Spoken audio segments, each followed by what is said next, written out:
कदाचिदप्याशु दरिद्रवर्याः मूकाश्च वाचस्पतितां हिताभ्यां नमो नमः श्री गुरुपादुकाभ्यां नमो नमः श्री गुरुपादुकाभ्यां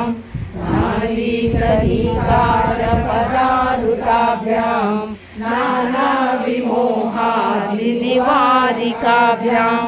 नमः जनाभीष्टदतिप्रदाभ्यां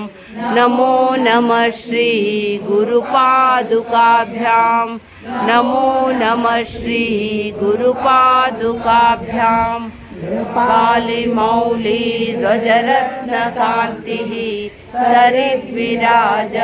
झषकन्यकाभ्यां मृदुपदाभ्यां नरलोकपङ्क्तेः नमो नमः श्री गुरुपादुकाभ्यां नमो नमः श्री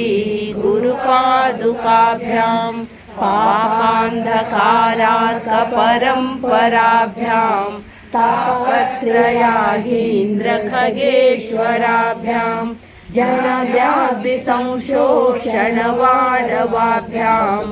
नमो नमः श्री गुरुपादुकाभ्यां नमो नमः श्री गुरुपादुकाभ्यां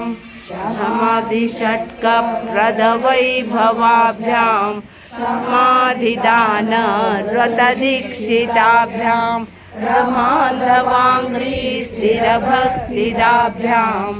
नमो नमः श्री गुरुपादुकाभ्यां नमो नमः श्री गुरुपादुकाभ्यां स्वाध्यापराणाम् अखिलेष्टदाभ्यां स्वाहा सहाया चतुरन्धराभ्यां स्वान्ता च भावप्रदपूजनाभ्यां नमो नमः श्री गुरुपादुकाभ्यां नमो नमः श्री गुरुपादुकाभ्यां कामादिसर्पध्वजगारुडाभ्यां विवेकवैराग्यनिधिप्रदाभ्यां बोधप्रदाभ्यां धृतमोक्षदाभ्यां नमो नमः श्री गुरुपादुकाभ्यां नमो नमः श्री गुरुपादुकाभ्यां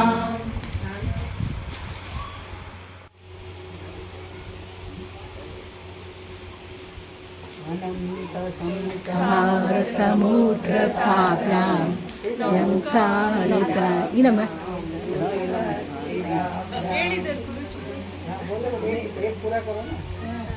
शरीरं सुरेशं जर्यातां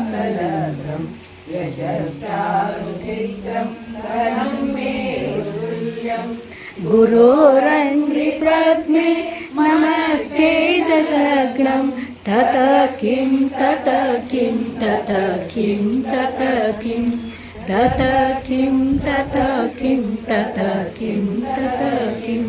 कलसंदनं पौत्रपौत्राणि सर्वं ग्रहं बान्धवा सर्वमेतद्विजालं गुरोरङ्घ्रिपद्मे मनश्चेदग्नं तत किं तत किं तत किं तत किं तत किं तत किं तत किं तत किं षडङ्ग